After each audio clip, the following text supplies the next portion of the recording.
Bueno, bienvenidos. Ahí estamos admitiendo a todos. Miren que estamos bastante en salas de espera. Bienvenidos a este ya quinto desayuno de legales del año.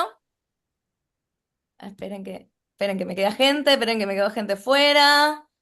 Ahí está, ahí van entrando, ahí los veo. Bien, perfecto. Bueno, vamos a ir arrancando. Muy buenos días a todos. Este es Esperen que Miren, ahí tengo más gente que me está esperando. Ahí está, ahí estamos todos. Gracias por venir a estos desayunos de legales. Este es el quinto que estamos haciendo en el año. Este se llama Estafas con activos virtuales. Vamos a hablar de prevención e investigación. Y para eso, en este desayuno tenemos a Maximiliano Méndez, que es jefe del Departamento de Delitos Tecnológicos Especiales de la Dirección de Lucha contra el Cibercrimen. Y también lo tenemos a Sebastián Cordero, que es economista, tecnólogo, consultor especializado en activos digitales y docente universitario. Y digo activos digitales y no virtuales ahí porque estuvo mucho tiempo trabajando en El Salvador, seguramente ahora nos va a contar. Así que bueno, vamos a dar comienzo a este desayuno. Y voy a empezar por Seba, para arrancar. Vamos a ir pimponeando ahí un montón de cosas. Y le voy a preguntar, bueno, ¿y cómo llegaste al mundo de Bitcoin y los activos virtuales o digitales, como los quieran llamar? Bueno, ante todo, buenos días. Digo, gracias Gaby por la presentación. La verdad que una alegría siempre estar en los desayunos legales. Y acá la llegada mía, digo, como economista, digo, llego desde la economía. Digo, al principio, digo, me interesó Bitcoin, digo, como dinero y demás, era curioso, pero después entendí, digo, en realidad la verdadera innovación está en cómo se puede resolver los problemas de confianza entre las personas que no se conocen, que ahí está donde realmente me llegó este tema, ¿no? O sea, más como economista. Digo, la tecnología siempre estuvo en mí y esta parte donde cómo se conectan las cosas, donde puedo hacer una transacción sin depender de que hay un tercero de confianza y se resuelve este problema computacional también a la par, fue lo que más me terminó de cautivar, de decir, bueno, entro de fondo en esto. No sé si la Bueno, respuesta. ¿cómo fue, digamos, tu evolución desde la parte técnica? Nada, ¿cómo llegaste a trabajar con activos digitales? O sea, contanos un poco sobre lo que viniste haciendo en todos estos años. Ok, bueno, la historia es larga. Digo, con criptografía empecé hace más de 20 años en el colegio con unos cursos de cómo mandar correo electrónico encriptando los mensajes, porque en esa época, bueno, el correo electrónico te inspeccionaba los mensajes para darte publicidad. No voy a decir qué correo era, porque si no la gente de Gmail se va a... Pero hace un tiempo había mucha publicidad en el correo, entonces era gratuito el correo y no me gustaba, entonces quería mandar un mensaje sin que leyera el servidor de correo, leyera mis mensajes. Y así arranqué con criptografía. Después estudié economía, digo, la profesión me llevó por otro lado.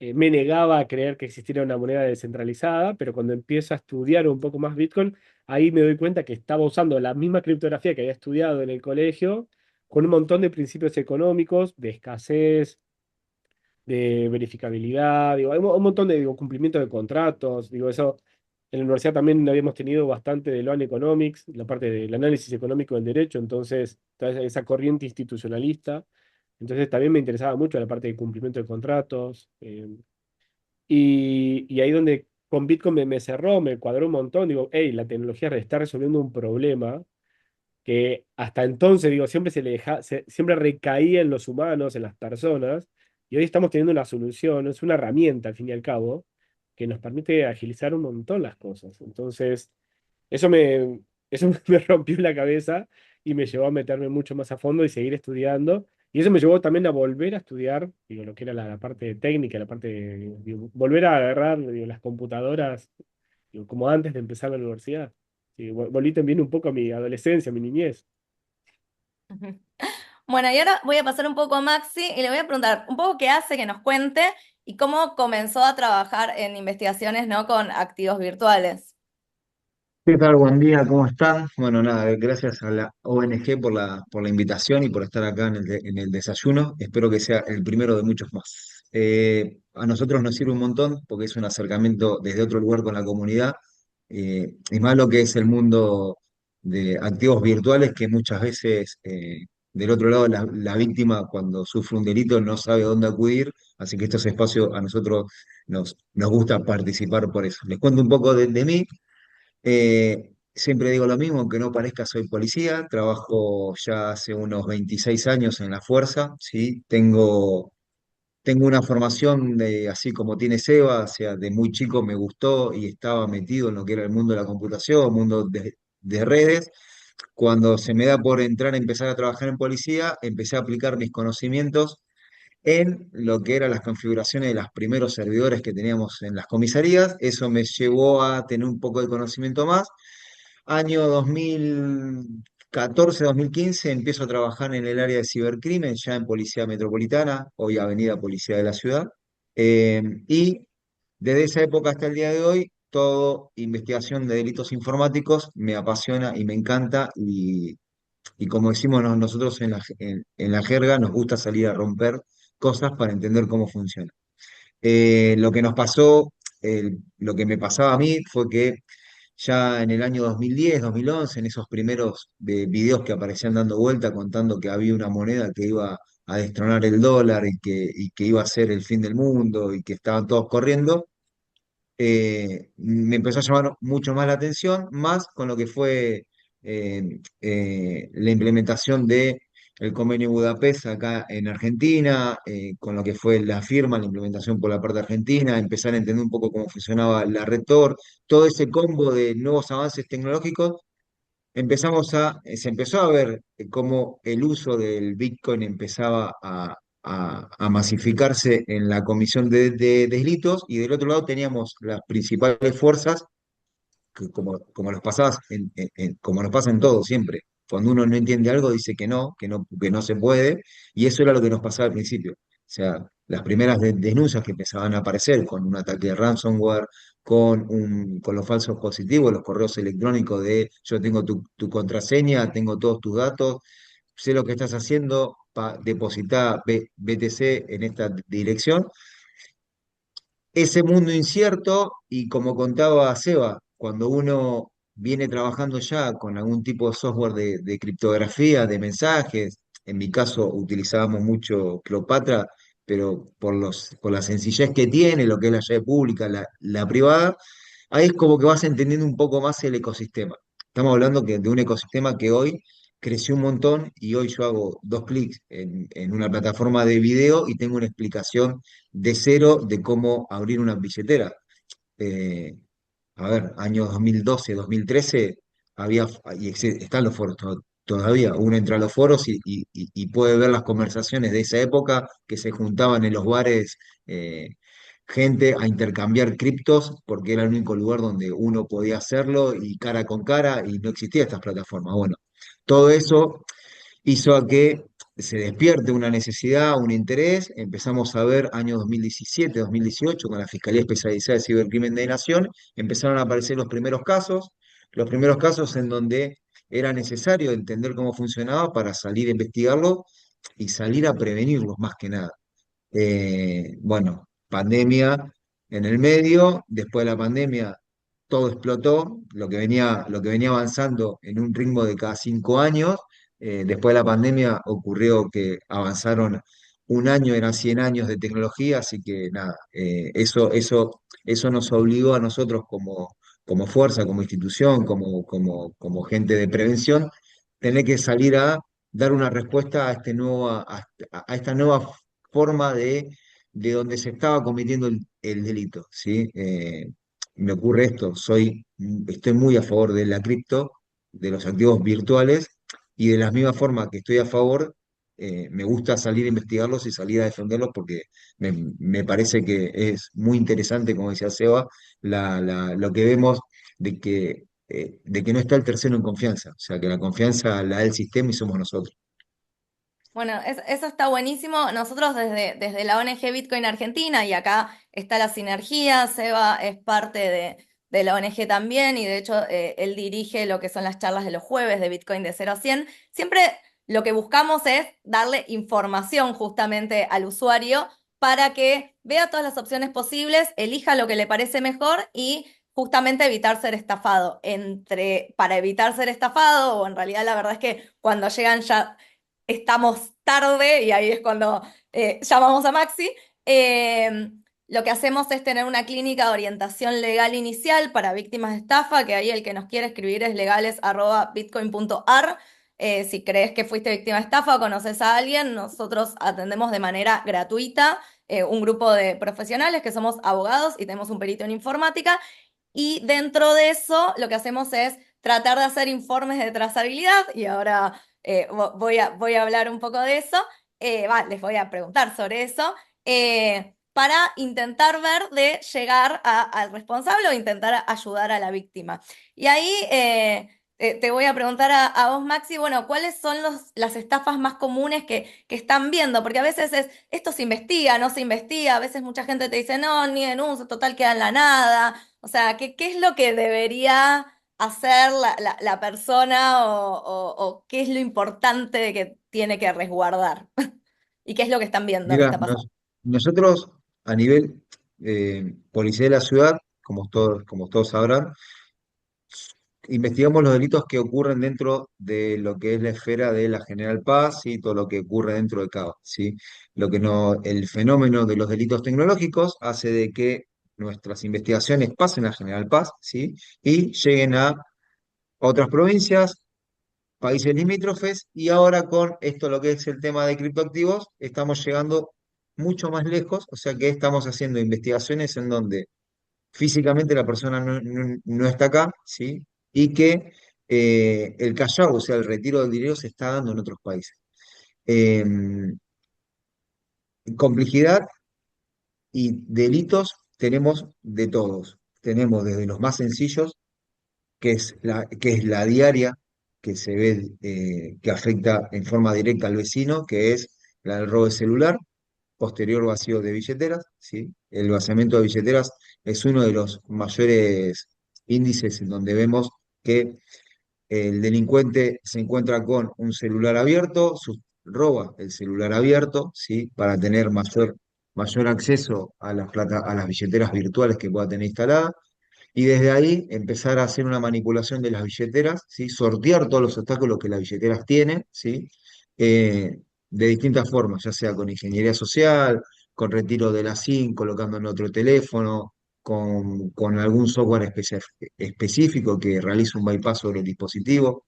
Cualquiera de las gamas que utilice el ardid que tenga el delincuente, accede a las billeteras, y lo primero que vemos es ese, el delito más sencillo o más fácil de investigar, por decirlo de alguna forma, es el vaciamiento de billeteras, y el primer dinero que tiene depositado en una exchange, llámese Binance, llámese Lemon, llámese de cualquier forma, esos pesos que tiene o cripto que tiene, y si son pesos, inmediatamente lo transforma a cripto, a un stablecoin como USDT, por ejemplo, y lo termina mandando a una billetera, y por lo general el primer salto siempre es una billetera descentralizada, una billetera que no tenemos por detrás una empresa donde yo, agente de la ley, le pueda mandar una nota, un oficio diciéndole, che, reteneme estos fondos que hay un acto ilícito, porque hoy, por suerte, hoy las empresas tienen el poder ese que antes, 10 años atrás, no lo teníamos, 5 o 6 años atrás no lo teníamos, que a mí eso me genera un éxito en mi investigación. Mientras más rápido sea la denuncia, mientras rápido sea la alerta, ¿sí? Más rápido va a ser eh, la resolución del caso. Esos son los más comunes que vemos, ¿sí? Los robos de celulares, vaciamiento de billeteras, a lo más complejo que son las falsas plataformas de inversión, ¿sí? Está proliferando mucho. Entendemos también que hay una cuestión socioeconómica que está pasando hoy en la Argentina, que hace que muchos se vayan hacia un mundo o hacia un ecosistema que no conoce, y que escucha cualquier chanta, y que entiende que cualquier chanta lo va a ayudar, y le va a hacer ganar el 100% de lo que invirtió en tan solo un día o una hora. Así que siempre que salimos a explicar, le pedimos por favor a la gente que no escuche a los chantas, y que no todo es color de rosas. Y en el medio de eso tenés un montón de gamas de delitos más, ¿sí? Que más o menos se van siendo complejos o no. El gran secreto principal es no la denuncia rápida. O sea, la primera intervención rápida, ya sea del Ministerio Público Fiscal o de una unidad especializada. Lo que nos ocurre siempre es que nosotros, como somos del área de cibercrimen, somos el área técnica y específica en lo que habla a delitos informáticos, y se entiende de que la cripto no es algo que incumbe el delito informático, sino que es transversal a todos los delitos. O sea, nos encontramos asistiendo a distintas áreas de la... Ay, se Ahí nos cortó. se nos fue, No fue Maxi. se nos quedó congelado. Quedó congelado. Bueno, cosas que pasan con internet a veces. Claramente a la... Ahí está. Ahí volviste, Ahí ahí volviste. Te había sido momentáneamente, pero volviste. Sí, sí, Perdón. sí, sí. Sí, me pareció porque está congelado. Pero bueno, nada, es muy importante estos trabajos de salir a explicar junto a la investigación. Ese es el desconocimiento, hace que exista un lugar, un gris, en donde el damnificado, la víctima, no sabe a dónde ir. Dentro de la complejidad que nos encontramos, era lo que te contaba. Lo más sencillo, estos delitos comunes, ¿sí? Lo más complicado, lo de ransomware, delitos en donde la cripto ya empieza a ser, empieza a utilizarse como plataformas de lavado. No solamente investigamos delitos comunes, sino que por la especificidad que tenemos, estamos también asistiendo a fiscalías especializadas de lavado de activos, drogas, o sea que se nos va ampliando mucho más la gama, y con la facilidad que tiene esto de la volatilidad, de que hace de que los saltos sean mucho más rápidos y que sea más difícil trascender. Bueno, y ahí voy a pasar a Seba. Recién Maxi hablaba de saltos y trazabilidad. Nada, vos tenés un montón de experiencia. ¿Nos querés contar un poco más acerca de eso, ¿no? De qué significa? Porque quizás la mayoría de acá somos, no sé esta vez, pero por lo general somos abogados y gente que trabaja en compliance. Entonces, nada, contar un poco esto de cómo es que se puede ver esto que eso Maxi decía, bueno, hay que ver los saltos, porque es importante hacer la denuncia lo más rápido posible. ¿Qué es lo que se puede ver en la blockchain? Bueno, acá hay dos elementos. Voy a ir, sí, o dos temas puntuales. Uno, reforzando lo que dice Maxi, o sea, la denuncia inmediata, va porque en realidad no hay tantas diferencias entre las estafas tradicionales y las que se usan con cripto. O sea, son muchas veces son menos las diferencias de las que la gente piensa. Porque antes, bueno, la transferencia era por vía bancaria y hoy la transferencia es en lo que es en Bitcoin, en cripto, usando la blockchain, la tecnología de una base de datos centralizada. Y con esto digo, voy a la otra parte, ¿no? Es una base de datos, al fin y al cabo, la blockchain. Entonces, como base de datos, queda un registro inmutable. En el caso, digo, de las distintas redes que hay, es muy difícil que, en el caso de Bitcoin, se considere imposible que se cambie la base de datos. En el resto, la verdad que la probabilidad es muy baja, con lo cual, cualquier tipo de delito que se cometa utilizando la blockchain como forma de registro transaccional, de cambio de propiedad, digo, quedan expuestos. O sea, es el registro que va a quedar y esto siempre lo hablamos. Ningún ladrón quiere dejar huella de su hazaña. Entonces, y además las blockchain, los registros, tienden a tener un tiempo en el cual se sucede que tarda en hacerse los cambios y demás. Entonces, se mueve muy rápido, más rápido que un banco, pero tiene, digo, la otra cuestión es que tampoco, digo, hay ciertos márgenes para que se propague un mensaje por la red, entonces da tiempo a que toda la red esté verificando, porque también digo, la lógica de esto es no tener un tercero de confianza que esté diciendo, la transacción está bien hecha. Acá la red se encarga de decir, está bien hecha, verificamos que el dueño de la propiedad, si el que tiene la propiedad, hace la transferencia, el cambio de propiedad, pero bueno, después está el robo, ¿no? El que roba el teléfono celular o el que roba los accesos, está robando la propiedad porque al fin y al cabo la propiedad es una tenencia física de una clave privada, ¿no? De la criptografía. Entonces acá vamos al mundo real y al fin y al cabo en el mundo real acá, cuando cuando decimos que acá lo que falla es lo que está entre el teclado y la silla, es el humano. O sea, la mayor parte de las estafas viene desde ese lugar, viene de las redes sociales. A veces empieza primero en Instagram o Facebook, y no en la blockchain, la estafa, entonces, o en WhatsApp. Entonces, con todo esto, cuando se da un cambio de propiedad, digo, las herramientas de trazabilidad lo que permiten es justamente identificar cuáles fueron los patrones, se hacen heurísticas, entonces, bueno, el tipo de robo, hacia dónde fue, puede ser un exchange descentralizado, puede ser un exchange centralizado. Si el exchange centralizado tiene práctica de registro de KYC y tiene toda una política de due diligence, de debida diligencia, entonces va a tener un montón de información respecto al usuario que está operándolo. Si es en el exchange descentralizado, todos los registros van a quedar online, visibles. Entonces, acá a veces, digo, hay algunos puntos, algunas zonas donde quedan como esos huecos, por así decirlo, que hoy ya existen heurísticas o formas de encontrar patrones que después llevan al movimiento de los fondos.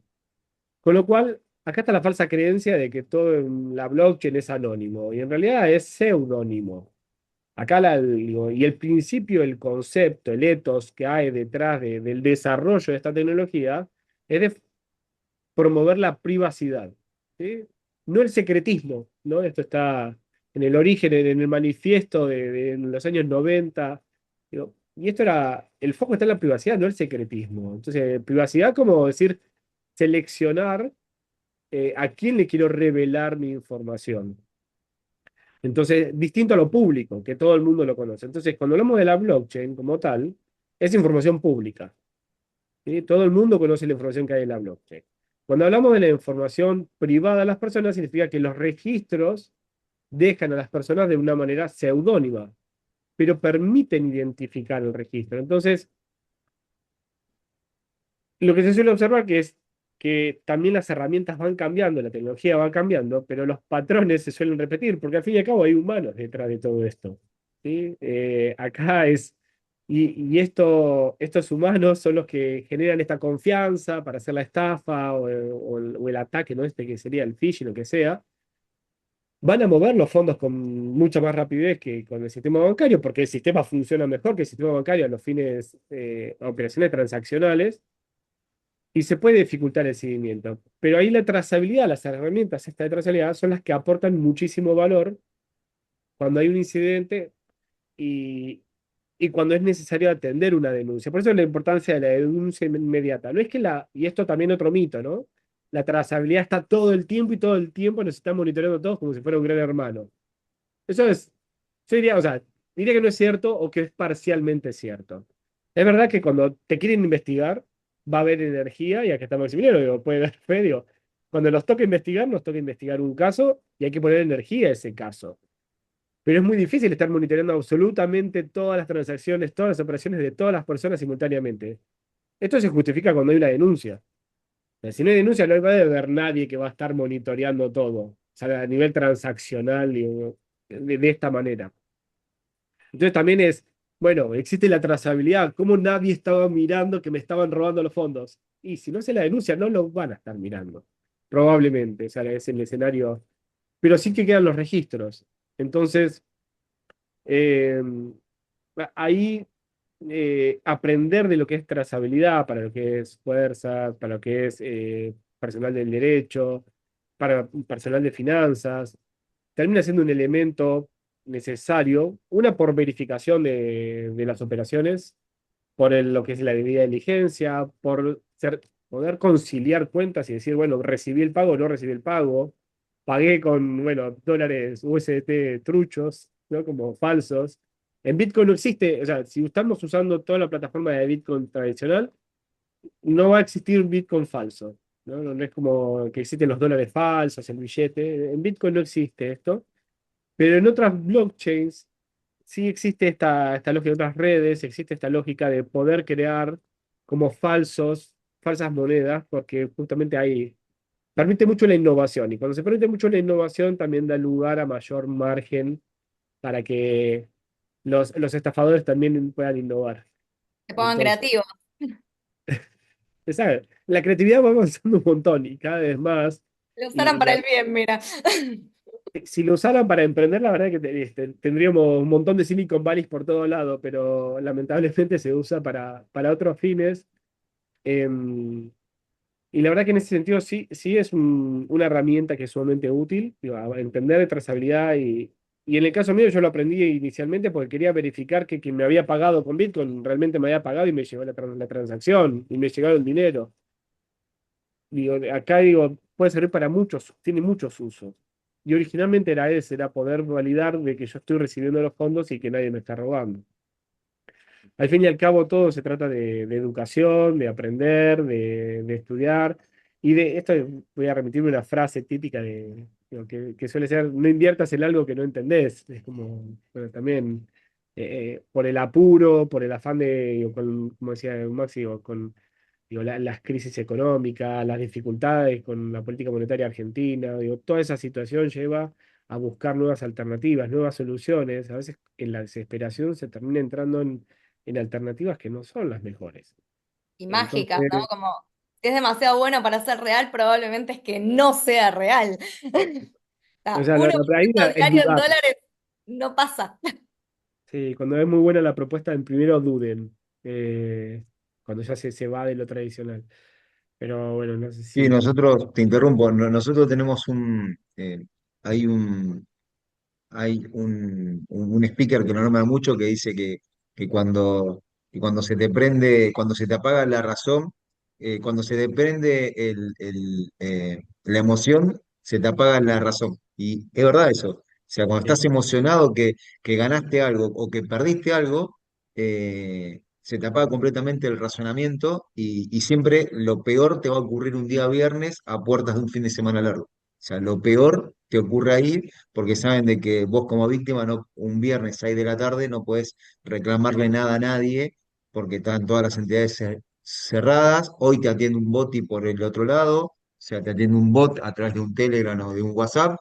Y lo primero que salimos a hacer, que es ir a quejarnos en las redes sociales. Y ahí encima te ocurre qué cosa, que cuando salís a quejarte en las redes sociales, tenés al delincuente que te está esperando con cuchillo y tenedor, diciendo acá está uno quejándose, y te aborda con un perfil falso de esa empresa o de esa institución, diciéndote, hola, soy el soporte técnico, te tira un guiño y te dice, bueno, pasame por acá las contraseñas, usuarios, que yo te voy a ayudar. Entonces, en tu emoción de que vos salías a buscar algo bueno, te terminan engañando por segunda vez. Así que sí, eso es mucha verdad. Se le ponen nombres muy lindos como ingeniería social, lo que fuere, pero no deja de ser eh, lo que es un famoso cuento del tío con nuevas técnicas de tecnología, pero es el famoso cuento del tío. Es ni más ni menos que las nueve reinas. Sí, sí, sí, sí. nunca. Tal cual. Bueno, Y, acá tengo una pregunta. Mira, hay gente desde El Salvador. Así es, Seba estuvo mucho en El Salvador. Veo que se está sumando gente que creo que es de El Salvador. Pero tenemos una pregunta en el chat que es de Álvaro, que dice, eh, una pregunta. Al momento de que alguien puede mover mi saldo desde mi billetera que existe, desde mi billetera. Sé que existe la trazabilidad y el poder determinar de qué punto a qué punto se mueven los fondos, pero al final, ¿a quién hago la denuncia? ¿Quién me responde? Si mi dinero fue retirado, por ejemplo, en el extranjero. Oh, qué tema la jurisdicción. sí, bueno, digo, ahí, en estos caminos de la vida, digo, en un momento, digo, terminé en El Salvador, digo, en lo que es regulación y supervisión del ecosistema de activos digitales. Así que, bueno, un saludo y un cariño grande, digo, a todo El Salvador, digo, la verdad que un hermoso país. Y ahí el tema jurisdiccional sí es muy relevante porque depende, digo, acá entran varios elementos, digo, acá los abogados van a poder resolverlo mejor que yo, digo, más desarrollado, pero sí les puedo, digo, dar los insights para que después lo puedan elaborar. Acá, digo, está el punto que está en Internet esto. Entonces, cuando hablamos de Internet, digo, el tema jurisdiccional se pone muy complejo.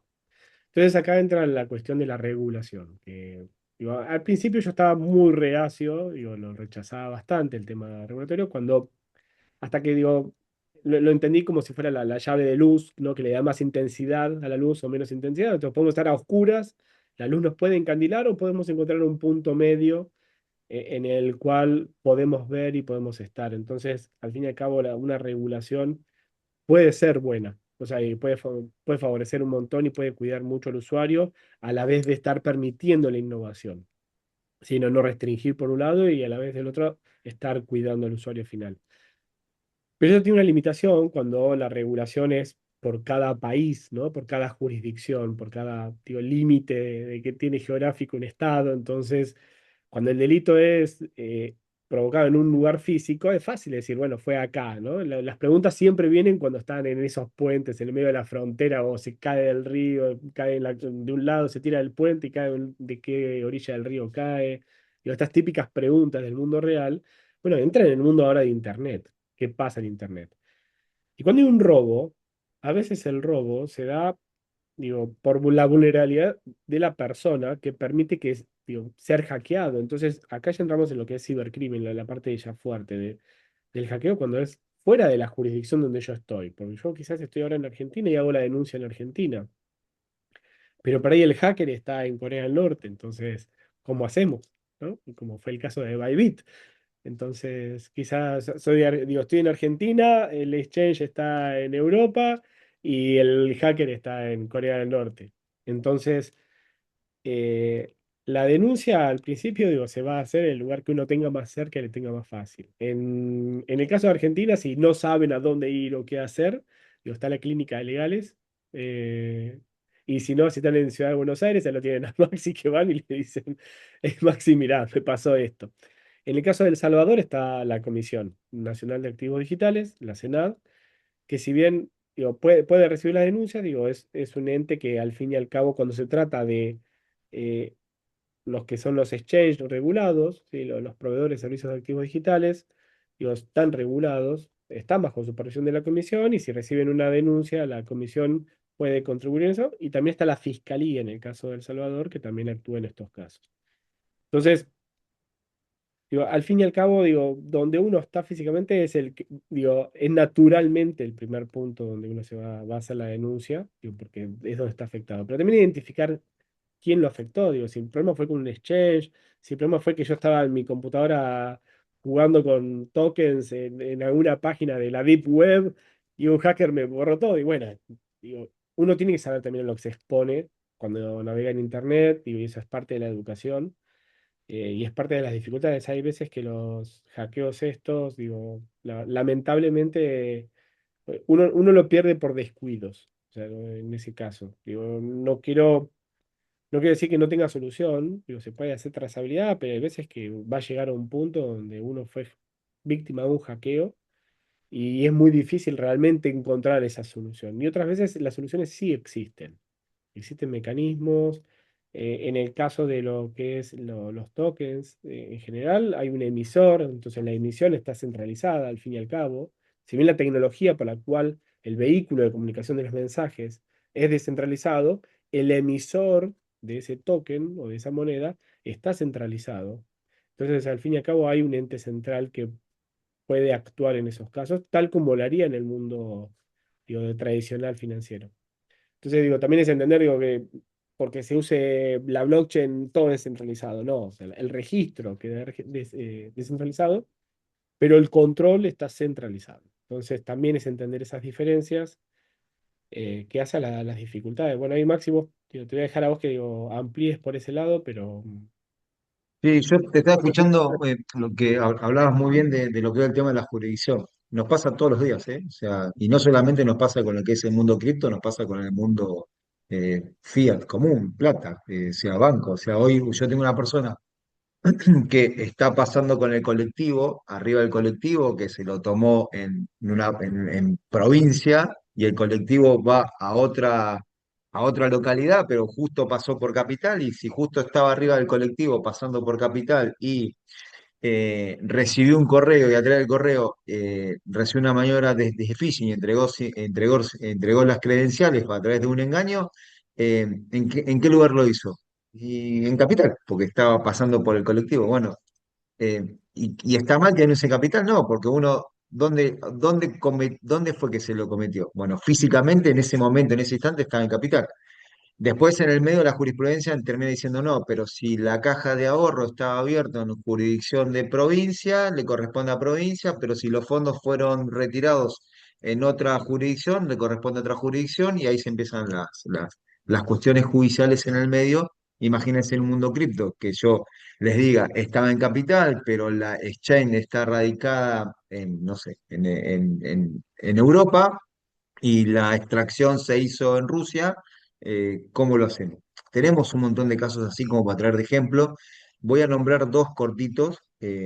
Robo de celular en capital, ¿sí? Vaciamiento de cuentas. La damnificado vivían en una provincia del sur. Eh, Acá solamente se denunció el robo, pero cuando llegó a la provincia se dio cuenta de que cuando logró restablecer todas sus cuentas y usuarios y contraseñas, se dio cuenta en su provincia que había sido víctima de un vaciamiento de la billetera. Entonces radicó una segunda denuncia en esa provincia investigó y esa provincia mandó a allanar a la persona que acá en Capital le había cambiado parte de los criptos con pesos, ¿sí? Donde se hizo la extracción. Ahí tenemos un caso de éxito. Esa misma investigación, ¿sí? Hizo de que el fiscal ordene el congelamiento de la billetera, ¿sí? De que nosotros fuimos a allanar a esa persona. Cuando se congelaron esos fondos estaban siendo monitoreados por una fuerza de otro país, ¿sí? En donde estaban monitoreando los fondos porque una persona extranjera cuando pasó por la Argentina le había pasado lo mismo, le habían robado el celular, le habían vaciado las cuentas y cuando volvió a su país hizo la denuncia en su país y otra fuerza había congelado los mismos fondos. Y se enteraron, ¿por qué? Porque cuando esa fuerza pidió congelar los fondos, le dijeron, che, mirá que también estos fondos están congelados por otra fuerza. Entonces, fíjense cómo empieza a darse estas cosas que se empiezan a mezclar las jurisdicciones. Retiro de fondos de dinero nos ocurre también, que muchas veces cuando hacemos la trazabilidad utilizan la plataforma en donde la tarjeta de crédito presencial que te da, la tarjeta de crédito que te entrega la exchange, ¿sí? Están en otro país. Entonces vos ves toda la maniobra que lo utilizan haciendo acá en Argentina, pero cuando ves el destino de los fondos y ves a dónde hacen las compras, o qué, porque como decía Seba, al fin y al cabo, detrás de todo esto hay una persona física. Y una persona física con necesidad como todos nosotros. O sea que por detrás hay una persona que tiene que pagar la luz, tiene que pagar el gas, tiene que pagar los chicos que van al colegio, tiene que pagar un montón de cosas y necesita retirar esos fondos. Entonces, de esos casos tenemos un montón en donde vemos que el dinero va hacia otro país y no es que la investigación termina diciendo, bueno, no llego a otro país, sino que nosotros damos noticia de ese crimen a la jurisdicción de ese país a través del Ministerio Público Fiscal. Y muchas veces esa noticia hace de que intervenga una fuerza internacional, puede ser Interpol, puede ser Ameripol, Europol, en este caso, que hemos tenido casos de éxitos articulando con distintas fuerzas, en donde ellos, gracias a la notificación nuestra, ellos pudieron destrabar también una investigación. Entonces, muchas veces es muy difícil que la víctima inicial vea el resultado final de qué pasó de toda la historia. Muchas veces nos pasa a nosotros lo mismo, por eso nosotros le damos continuidad al caso para ver cómo avanzando, porque no nos quedamos con dar la noticia del crimen en otra jurisdicción, sino que queremos ver cómo se resolvió para poder volver a aplicarlo otra vez y si funcionó o no funcionó. Por ahora, las veces que lo venimos haciendo, viene funcionando muy bien, pero es un caso que va mucho más lento que lo que ocurre cuando es en una jurisdicción en donde nos tenemos todo. Y después está también la informalidad, o sea, estos casos en donde yo sé que tener el teléfono de legales de tal empresa me facilita a mí un congelamiento de fondos y me facilita a mí una forma más directa de hablar, evitando los canales. Y esto se da en un macro que es convenio de Budapest, que el convenio de Budapest nos ayuda mucho, pero mucho a nosotros poder anoticiar esto, poder preservar la información en otro país sin la necesidad de estar interactuando en forma directa, sabiendo que hay un canal de 24 horas los 7 días de la semana. Sí, bueno, y eso es hiper importante resaltarlo, también por eso tenía ganas de más acá para visibilizar el hecho de que a veces dicen, ay, no, me pasó algo en blockchain y no pasa nada, y como, sí, hay toda una investigación por detrás, Si nosotros nos íbamos hace un montón de años, no era común y quizás no había tanta información. Hoy en día las fuerzas de seguridad se están capacitando y se están capacitando un montón. Entonces se está haciendo frente a todas estas estafas y engaños que están pasando y un montón y cada vez más fuerte. Y de hecho ya están, o sea, lo que acabas de comprar, existen ya recuperos de fondos, existen a veces de congelamientos, o sea, no, y ahí es importante entender que, bueno, si yo tengo algo con Bitcoin y está en una billetera autocustodiada y no lo voy a poder congelar o se trabó ahí o tendré que monitorear. Pero si yo tengo USDT, no es lo mismo y ahí sí se puede hacer requerimiento. Entonces siempre hay otras opciones. Por eso digo que es muy importante, este ámbito generalmente es más de abogados, ¿no? Desayunos de legales, más allá que ninguno de los dos son abogados de mis invitados hoy, pero eso es lo interesante. Como entender cómo funciona para ver yo como abogado y cuando me viene un cliente, qué puedo pedir y qué tengo que hacer. Y en función de eso te voy a preguntar a vos, Maxi, bueno, soy una, y después voy a ir al chat que hay preguntas. Soy una víctima de estafa. No sé, de repente me di cuenta que me hackearon la billetera. Bueno, ¿qué tengo que llevar? O sea, ¿qué es lo que tengo que resguardar a la hora de ir a hacer la denuncia? Nada, que es la información que ustedes necesitan para empezar a investigar. Bueno, primero sacamos el mito de que no hacemos preguntas por demás, solamente nos focalizamos, porque muchas veces cuando uno tiene cripto, lo primero que hace es, bueno, no voy a ir a preguntar, voy a preguntar dónde saqué las cripto. La verdad que nosotros nos encargamos solamente de la investigación inicial, después cada uno eso lo explica en el ámbito que le va a tocar. Nosotros, siempre que hacemos la denuncia, primero son los canales. Los canales que tienen para denunciar en la policía de la ciudad son el sistema del 911, en donde cuando ustedes llamen le van a preguntar si es una emergencia o no, dicen que no es una emergencia y que quieren hacer una denuncia y los van a derivar a un canal que se llama Canal de Atendedores de Denuncias. En forma telefónica una persona les toma la denuncia, ¿sí? Y le hace una serie de preguntas. Esa persona que la va a atender, nosotros la coachamos, por decirlo de alguna forma, en donde ya sabe que según qué tipo de delito es, qué es lo que tiene que ir preguntando.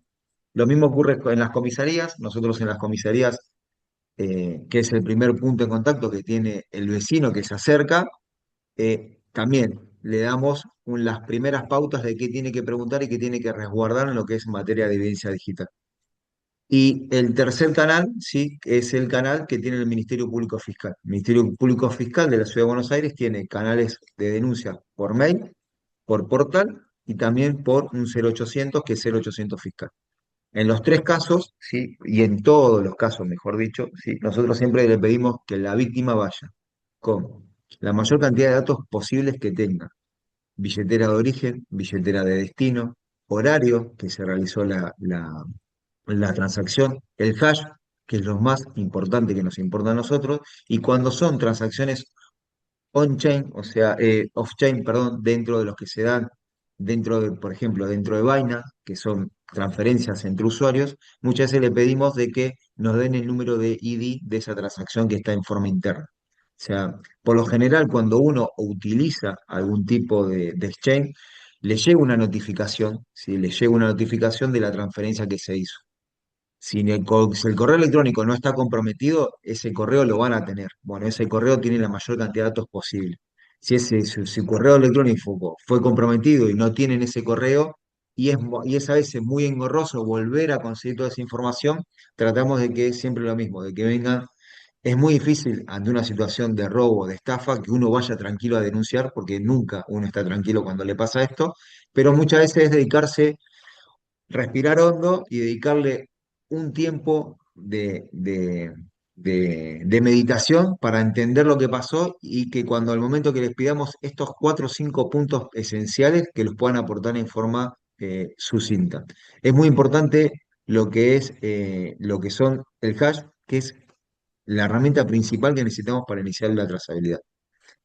Después hay otros casos en donde se les va a pedir, en el caso de que hayan sido vulneradas sus cuentas, un correo electrónico asociado, un número de teléfono asociado, y en el caso de que hayan sido abordados a través de una ingeniería social, es muy importante que puedan identificar desde qué plataforma fueron abordados, desde qué perfil, desde qué usuario. Por eso, muchas veces uno va y nos ocurre habitualmente en denuncias que son tomadas en comisarías por estafas comunes, en donde el poli, y acá salgo en defensa propia, los polis cuando están tomando la denuncia tienen mucha gente en la guardia, van, toman los primeros datos iniciales y queda un montón de datos por afuera. Por eso siempre nosotros le decimos, ante la urgencia, anda a una comisaría, anda a un 911, baja la primera consulta, pero siempre, siempre a noticiar, en el caso que tengas las cripto en un exchange, a noticiar primeramente al exchange, porque es la primera que te va a dar toda la información de datos que necesitamos nosotros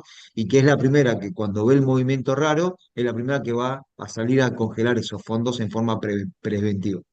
Eh, un exchange serial lo hace, te comparte la información y por detrás nos ayuda mucho más a nosotros cuando salimos a buscar estos casos. Y hay algo importante que dijiste. Oh, dale, dale, Seba.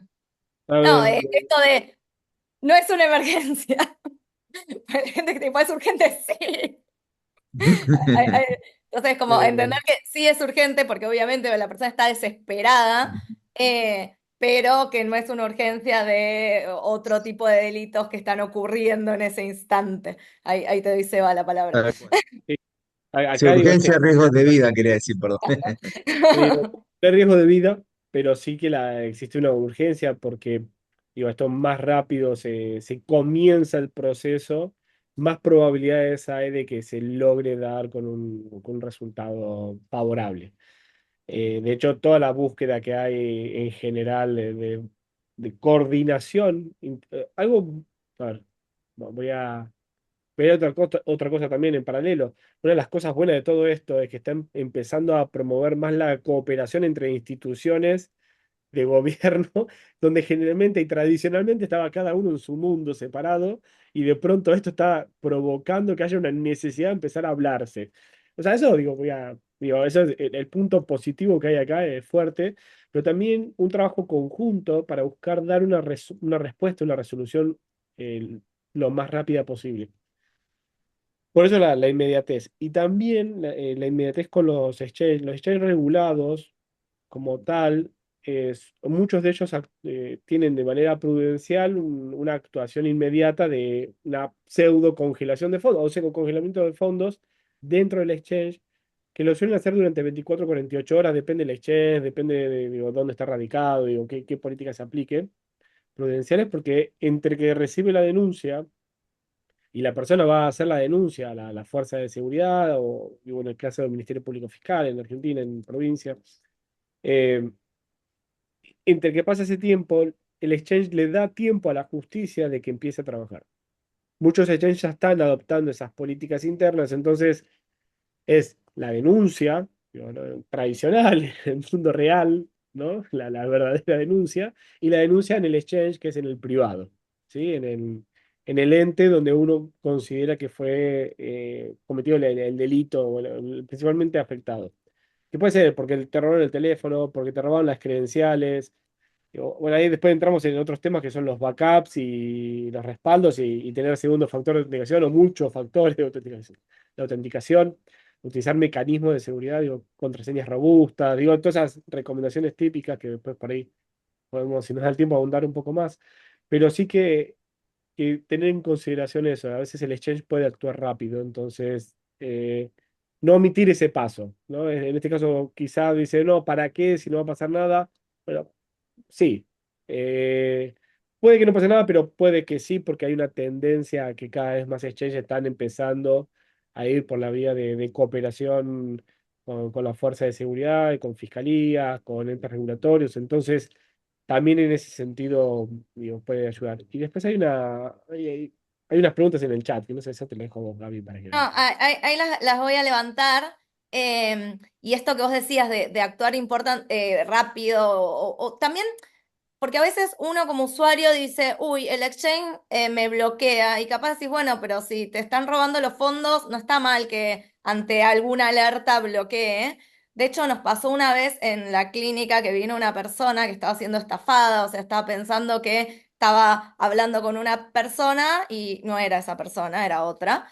Y él va a hacer una transferencia, porque algo que es muy típico de los estafadores es lo que agarran gente que tiene plata en dinero fiduciario bancarizado, agarran una plataforma regulada, que es, generalmente eligen la que saben usar ellos, entonces te guían y tenés un asesor guiándote, toca acá, hace esto. Eh, y él va a transferir a una dirección que estaba etiquetada, o sea, en blockchain hay etiquetas. Cuando yo voy a transferir, no sé, a una exchange, está etiquetada, bueno, es una wallet del tal exchange, o cuando es una estafa, a veces está etiquetada, guarda que esta dirección está denunciada como estafa, entonces él va a transferir a una dirección que estaba denunciada con estafa y la exchange le frena la cuenta y le dice, no, te voy a bloquear la cuenta media hora porque esa dirección donde vos querés transferir y le explica, está etiquetada como estafa. Bueno, la persona estaba muy cegada, pero a la media hora transferir se fue. Pero digo, a veces uno como critica y en realidad no, o sea, es parte de resguardarlo a la víctima. Y ahí voy con el chat que dice, tiene dos consultas. Una. La trazabilidad, ¿la hacen con software de análisis de blockchain o con exploradores de bloque de acceso libre? Vamos con la primera.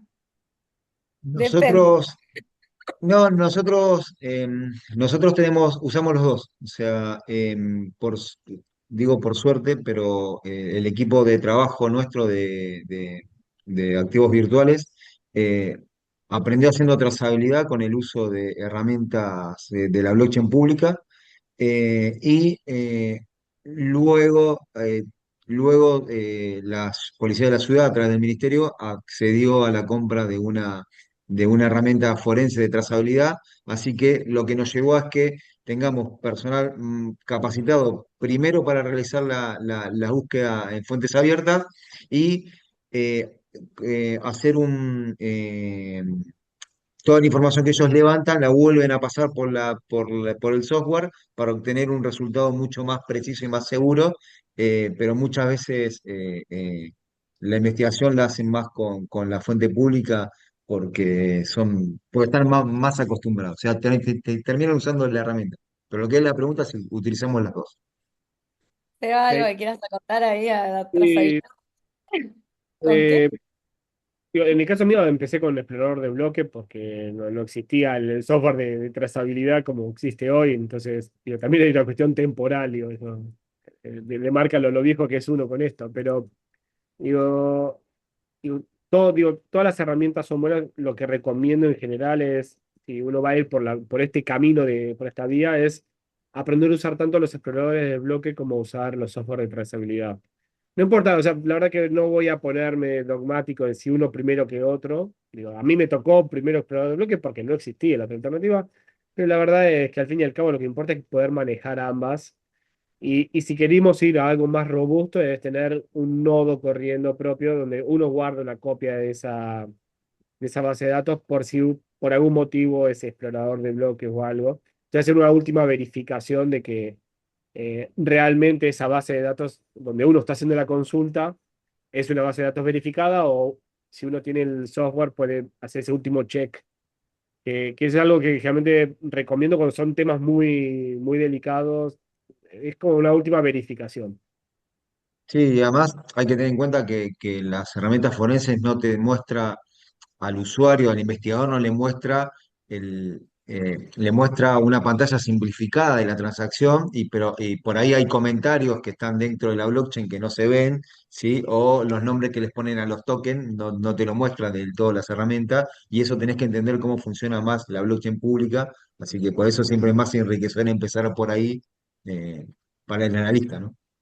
Sí, sí, sí, tal cual. Y ahora me hiciste acordar de un caso, digo, acá, y de hecho va ligado con otra pregunta que hay por ahí.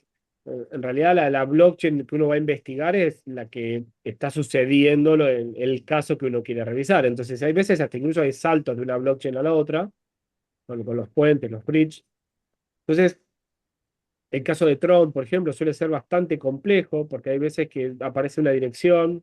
Y digo, acá una wallet, recordemos que una wallet puede tener múltiples direcciones, entonces digo, acá lo que importa es la dirección como tal, que es el registro en esta base de datos.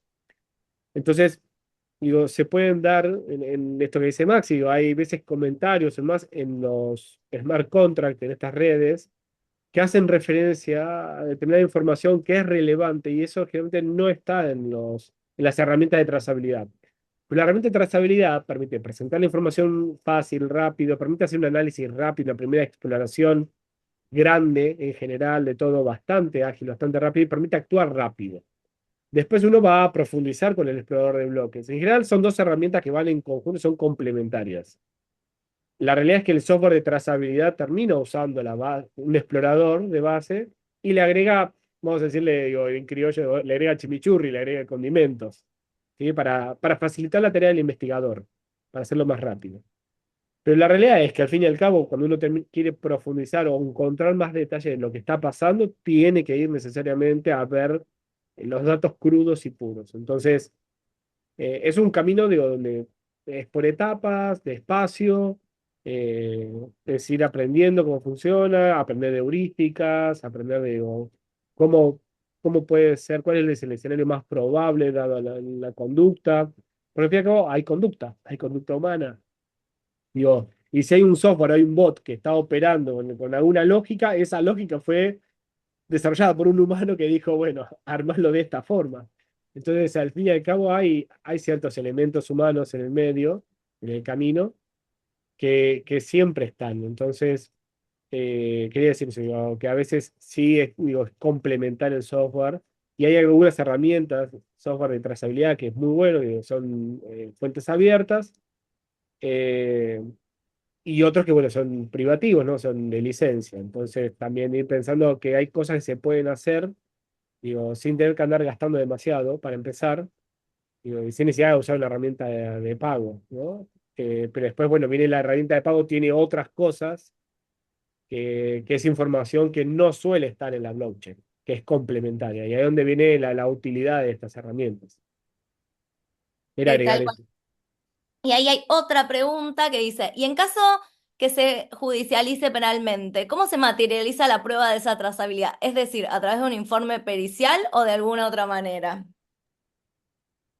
Nosotros tenemos, lo abordamos de dos formas, dependiendo qué es lo que nos pide la justicia, pero por lo general terminamos presentando, por lo general terminamos presentando un análisis y no un informe pericial. O sea, hacemos más un análisis donde el experto sale a explicar cómo funciona un poquito la blockchain para que el que tome esa primera hoja es como que le contamos un cuento tratando de no usar mucho tecnicismo, porque del otro lado entendemos que acuden a nosotros para tomar una decisión judicial, para hacer el apoyo de la decisión judicial que va terminando a tomar el fiscal o el juez. Así que tratamos de bajar a tierra muchos de los conceptos que hay y fundamentamos por qué y hacia dónde fue la ruta del dinero, por decirlo de alguna forma, y cuando es algo mucho más específico sobre un funcionamiento mucho más técnico, ahí sí realizamos un informe técnico con mayor puntos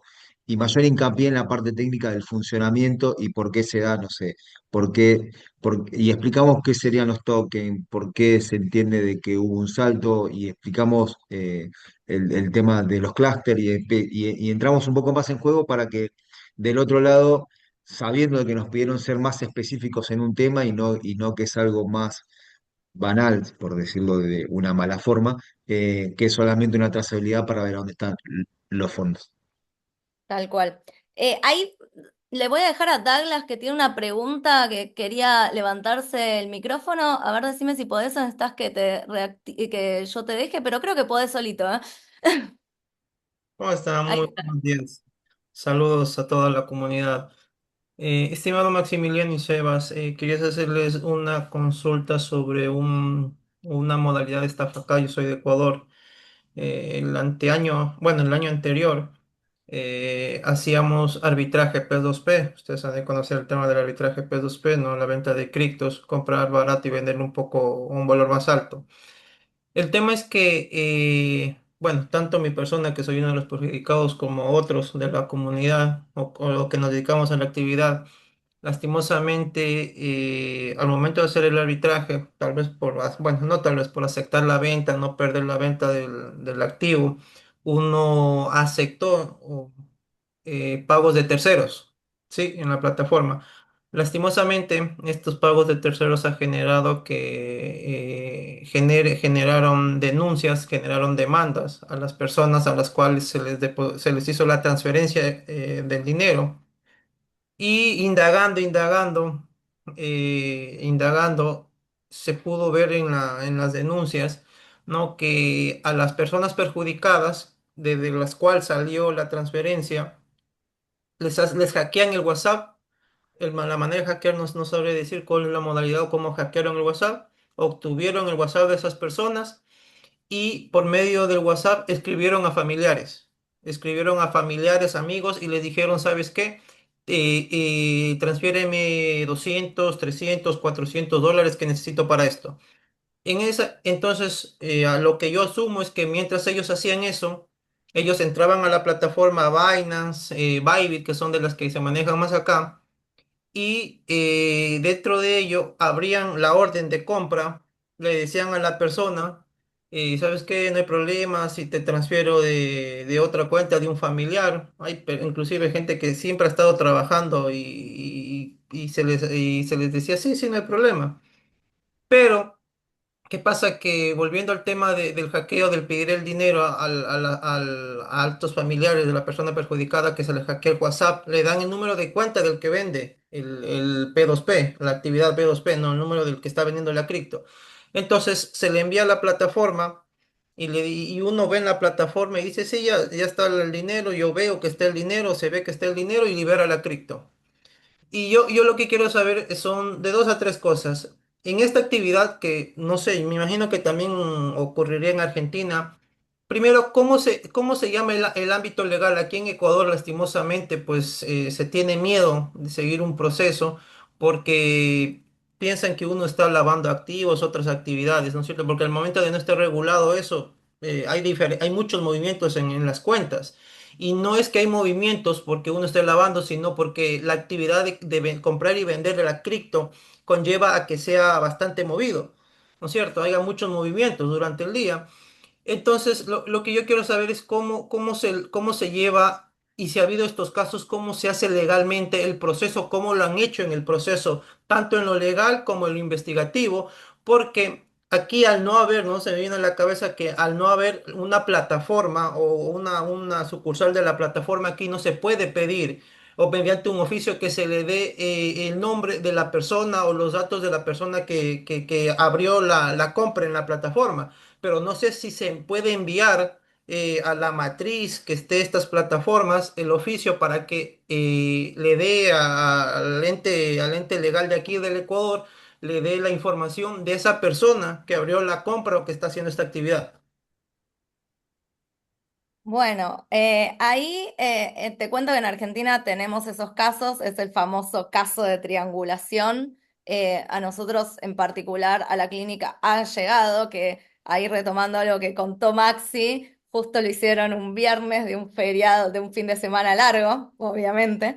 Eh, y sí, básicamente como algo muy importante es, si yo estoy o sea, el P2P tiene bastantes riesgos, ahí los voy a dejar a los chicos, pero si yo estoy operando con Sebastián Cordero, la transferencia me tiene que venir de Sebastián Cordero. O sea, en el caso de Argentina, lo que había pasado era que le habían hackeado la cuenta a una empresa eh, y entonces los pagos en Fiat los estaban haciendo de la cuenta de la empresa. Fueron en el fin de semana como 126 millones de pesos en un montón de transacciones. Claro, cuando llega la empresa el primer día hábil, dice, me faltan 126 millones, obviamente hizo la denuncia, todo el mundo le congelaron las cuentas, entonces algo que te diría para arrancar y ahora los dejo a los chicos es mucho cuidado con quién estoy operando y eso es parte de eh, warnings y precauciones que tengo que tener en P2P. Primero saber quién tengo del otro lado.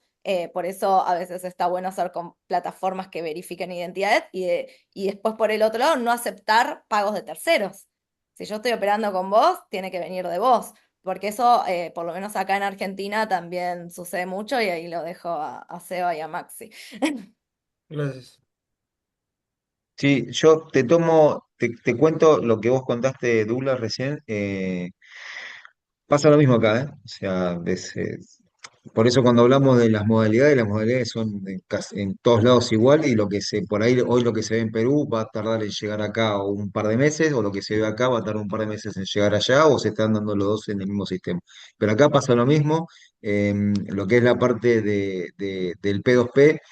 En los primeros casos, sí, acá la investigación judicial, lo que hacía la justicia, entendía de que el P2P era partícipe o era la primer cuenta, acá en Argentina se llama cuenta mula, a esa cuenta ficticia que se crea para mover los primeros fondos, ¿sí? En donde no es manejada por una persona, y se toma el concepto por lo que es el transporte de la droga, ¿sí? O sea, acá se le transporte de dinero, por eso se llama de cuenta mula. Eh, las primeras investigaciones, las fiscalías eh, tomaban como primer imputado en la investigación a esta persona, a la que hacía esta transferencia de P2P, que por detrás después se presentaba a la fiscalía y presentaba todos los reportes que tenía diciendo, mirá, yo esta transferencia la hice, y presentaba del historial de conversación y presentaba un montón de cosas que ocurrían dentro de la plataforma, y demostraba de que fue parte de la maniobra y que no fue uno más de la organización, sino que lo utilizaron para mover los criptos y hacerse de los fondos. Eso se daba en los primeros casos. Hoy la Fiscalía y distintos ministerios públicos fiscales, a ver esta maniobra que era consecutiva, dejó de citarlos para indagar como si fueran parte del problema, sino que los empezó a citar para que aporten documentación a ver hacia dónde habían salido los fondos que ellos habían transferido. O sea que ya los tomó como testigos de derecho. Después, sí, verdaderamente hay arbitrajistas, ¿sí? Que están dentro de la maniobra, ¿sí? Y a eso voy, a lo que nos piden a veces las fiscalías, que es que hagamos un informe un poco más preciso y técnico de la función que tiene este arbitrajista. Y acá entra mucho lo que hablamos de la pregunta anterior, ¿sí? Que necesitamos entender y saber cómo funciona la blockchain, ¿sí? Porque muchas veces no voy a entender cómo funciona, cómo es el concepto de un arbitrajista, ¿sí? Mirándolo desde un software, pero sí entendiéndolo de la blockchain. Entonces, hay muchas partes necesarias para entender que verdaderamente el arbitrajista no es parte del problema, sino que fue parte de hacia dónde fue el dinero para sacar los fondos. Eh, Ahí voy a agregar, digo, si bien en el caso, bueno, Ecuador mantiene digo, está la Fiscalía General de la República, digo, digo, como puerta de entrada para llevar la denuncia, digo, eso sí es verdad. Y bueno, esto después digo, si va el proceso como debe ser, digo, si la persona que recibe la denuncia, las personas que van revisándolo, entienden de la tecnología, de las conductas que hay en esto y demás, y acá es un condicional fuerte, porque esto requiere capacitación de las fuerzas, de capacitación del Poder Judicial, digo, si no conocen la tecnología, es muy difícil que la puedan entender para poder llevarlo. Pero normalmente, digo, entra en Fiscalía General de la República, después pasa a la Policía Nacional, en el caso de Ecuador, y después puede pasar a una unidad de análisis financiero económico si intervienen los bancos. Entonces ahí es donde también hay que ver con los bancos, el que hace el que emite la transferencia y el que recibe la transferencia. Entonces, y hay un montón de investigaciones que se van a suceder. Pero bueno, esto siempre va a estar condicionado a cuánto es el grado de conocimiento que tengan las fuerzas y cuánto es el nivel de cooperación internacional también para que un país aprenda de otro país, que eso a veces por cuestiones, digo, varias, diversas, no se da. Entonces a veces sí, digo, hay mucha cooperación. Entonces lo que aprende Argentina se lo puede explicar a, no sé, a Brasil, Brasil le explica a otro, y entre todos van aprendiendo, digo, cómo son estas dinámicas, porque al fin y al cabo, de vuelta, volvemos a lo mismo, es aprovecharse de la ignorancia de la gente. Entonces, como las personas quizás no tienen la formación, no entienden, no lo conocen, es un tipo de estafa, ese, digo, el caso de triangulación puntual, digo, de un lado está viendo un P2P normal, de otro lado hay una estafa. Y el formato digo, a la diferencia es que ahora usa P2P con cripto. Es la novedad es esa. Digo, después el resto es todo igual, es todo lo mismo, es la misma conducta humana, donde uno está siendo estafado y el otro está siendo, de alguna forma, digo, parte digo, para que se pueda cumplir la estafa, pero no era cómplice, ni siquiera sabía que estaba sucediendo una estafa.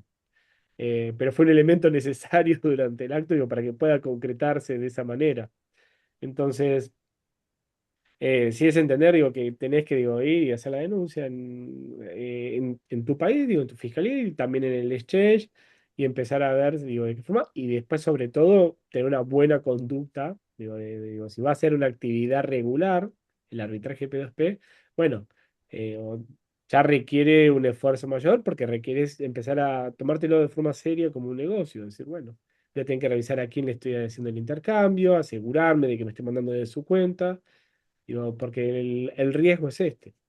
Y cuando ya los montos son grandes y la recurrencia es alta, digo, más vale empezar a tomárselo en serio, sobre todo si eso te está generando una fuente de ingresos. Entonces, digo, tomarlo con la seriedad de lo que implica la fuente de ingresos. Sí. Sí, Bueno, disculpen. Una cosita más, discúlpame para decirle. Sí, lo que también quería preguntarles o lo que quería saber también es que si en este caso ustedes que tuvieron la experiencia, cómo su fiscalía, no sé, cómo hace para poder obtener la información de las personas de las plataformas. No sé por qué institución o por qué vía legal es la que la fiscalía, el juzgado hace o se dirige a la plataforma pidiendo la información de estas personas del otro lado, hablamos, no sé, del que hace el depósito, del que abre la orden. No sé si tienen el conocimiento de eso, la experiencia, solo para saber, porque como decía Sebas, lastimosamente aquí en el Ecuador no está regulado. Aquí solamente el único ente que tiene un documento donde habla de cripto es el tema de por el GAFI, por el tema del lavado de activos, ¿no? De la Junta Monetaria o el Consejo Monetario Interno. Es el único documento donde se habla de cripto por el tema del estafa y el lavado de dinero, pero ahí, lastimosamente en el país no hay no se topa en ningún lado o se dice que se va a adoptar o ese tema. Pero, y por eso obviamente hay el desconocimiento, ¿no? Pero en base a ustedes, a su experiencia y el tema que ya tratan durante muchos años, vuelvo y les menciono esa consulta de saber dónde la entidad judicial, ¿sí? Tiene que hacer o pedir la información a estas plataformas para que le den de la persona que abrió la orden, ¿no? Y que envió el pago. Esa es mi consulta también. Muchas gracias. Y La, disculpen pla- la interrupción. si la plataforma está regulada en digo, o en una jurisdicción que requiere digo, estas prácticas, o bien lo adopta de manera prudencial, digo, está autorregulada la plataforma, en general van a tomar la denuncia, el requerimiento de la justicia, ¿sí? Tiene que haber una orden, una orden judicial, tiene que haber un documento formal e institucional con el requerimiento de información al exchange, y el exchange va a brindar la información porque está o regulado o bien está autorregulado. Ahora, si el exchange es uno que está a saber en qué jurisdicción y no quiere colaborar con ninguna fuerza, con ningún país, con ninguna ente judicial, y ahí está más complicado, más difícil. Aparte, probablemente ese exchange no está recopilando información de los usuarios. Entonces, digo, de nuevo, volvemos al mundo de Internet. Esto es Internet. Digo, es otra jurisdicción, si se quiere. Digo, es un mundo paralelo.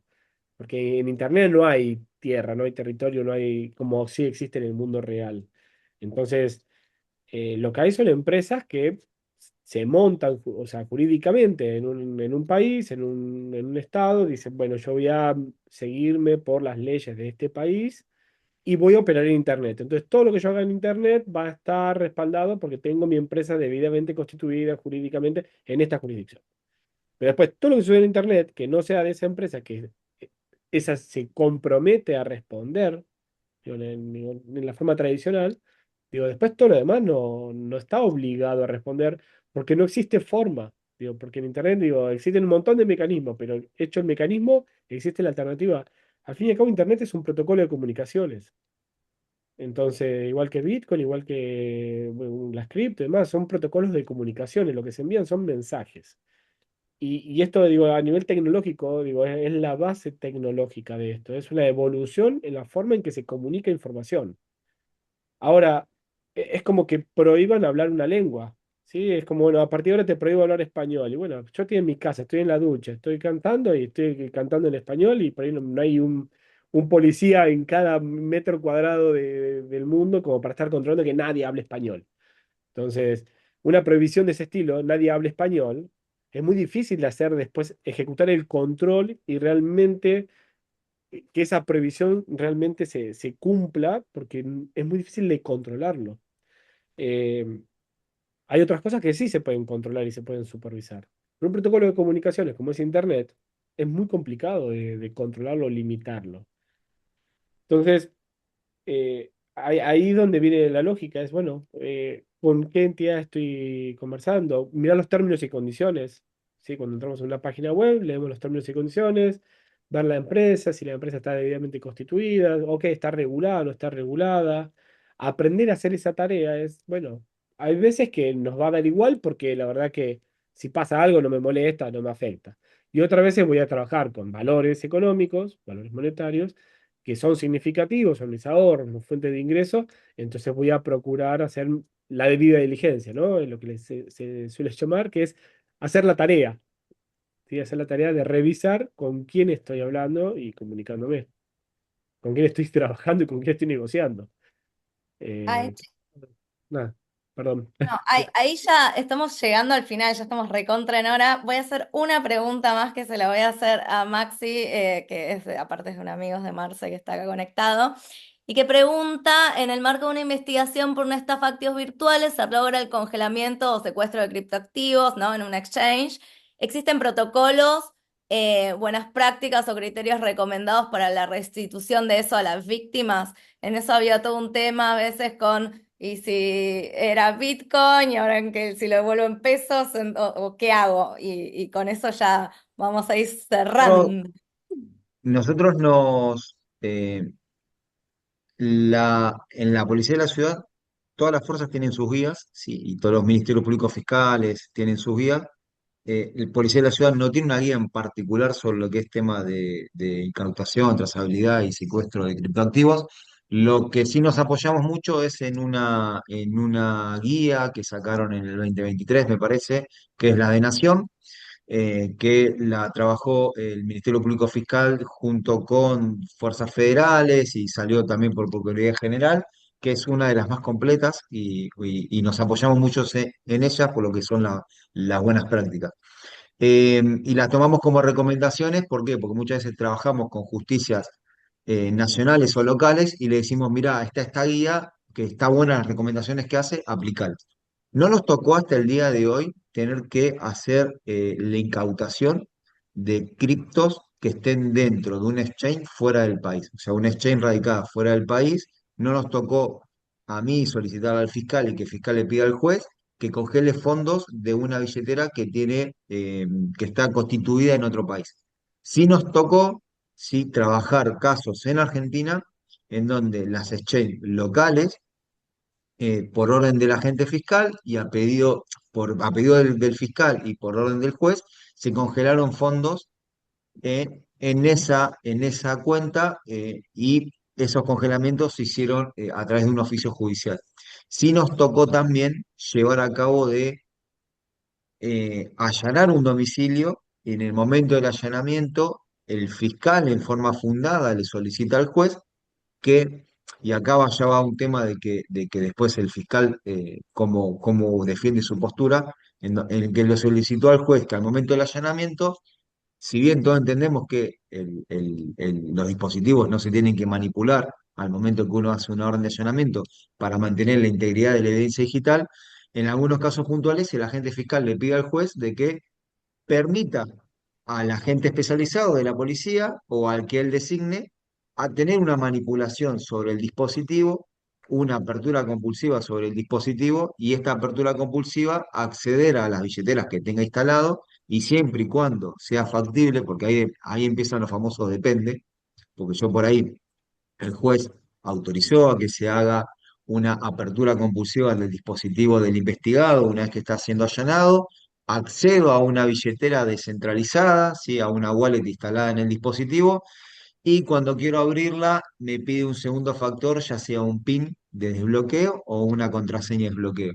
Ahí yo ya no puedo continuar o avanzar porque no es un dato biométrico que pueda hacer con una apertura compulsiva, así que ahí la medida se termina. Pero continuando con esto, si logro avanzar, accedo a los criptos, accedo a la billetera y lo que me ocurre es esto, voy a tener una wallet que va a alojar distintos tipos de cripto, distintos tipos de token, y ahí lo que se hace comúnmente es, se recomienda secuestrarlos y alojarlos en una billetera al mismo toque que está, ¿sí? Salvo a una cuestión técnica, ¿sí? Explicárselo al juez y que el juez lo autorice y hacer un cambio de cripto.